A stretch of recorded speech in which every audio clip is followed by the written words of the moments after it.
Ang puso ng ama'y larawan ng may kapal, matatag, mapagmahal, tapat at banal.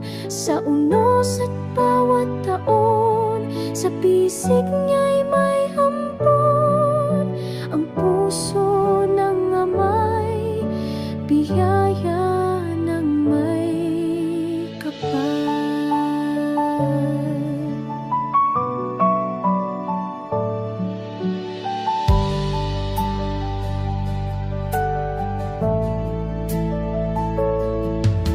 Tahimik na lumalakad sa landas ng tapat, nagsasakripisyo, laging handang mag-alay.